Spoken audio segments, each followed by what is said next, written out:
Yeah, I didn't know too much about this place, but coming here now, it's insane. It's awesome. I'm really excited.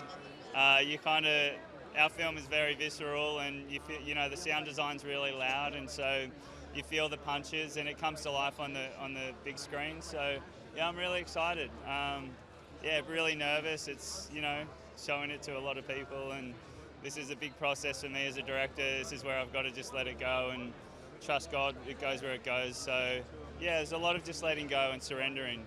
What drew me to Beast was the underdog story, the story of hard work, determination, never giving up. Forgiveness is a big element too that's sort of sprinkled through this movie, and I'm big on forgiveness, and I'm big on people chasing their dreams, and I'm a big supporter of people reaching those dreams, so I was really drawn to that element of it. Beast doesn't reinvent the wheel in terms of cinema, but it just follows a formula, but there's a lot of heart and soul, and it does it well. So yeah, I'm really happy with how it turned out. Yeah, it was very important to create authentic fight, that sort of realism component to MMA fights, and it's a really fine line because you've got cinema and then you have like real MMA fights, and so in cinema you've obviously got to every frame has a purpose and every moment has to serve something, and so if you want to watch a real MMA fight you can watch UFC, and it's a really tough balance in cinema to try and punch in when you need to and how you edit it, and so I really set out with Dan MacPherson and Bren who plays Xavier, and he choreographed our fight, and he's like a world champion mixed martial artist.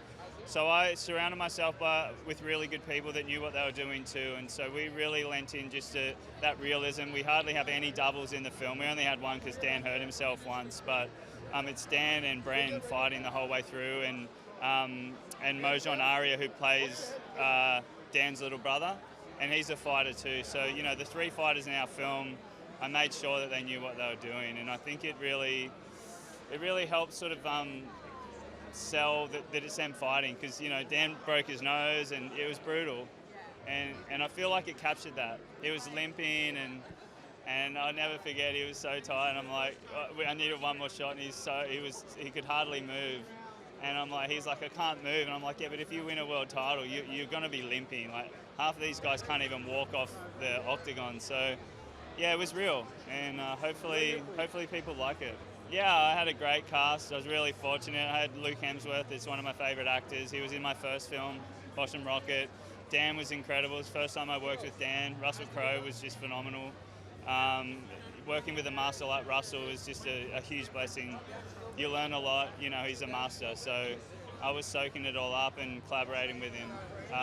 Gale was one of her first big roles, so that was awesome working with her, and yeah, there's quite a few actors in our film. We got a lot of actors in it, so everyone was great. They all served the part. It was a very stressful shoot, but I was really fortunate to be surrounded by actors that really helped me as well. That they can chase their own dreams, anything's possible. You're never too old to reach your goals or your dreams, and I really want people to be inspired again, and the world's pretty hectic at the moment, and I really want people to go out there and make change, and nothing good is easy, and everything takes hard work, and it's okay to get knocked down, but just get back up, and yeah, that's what I hope people take away.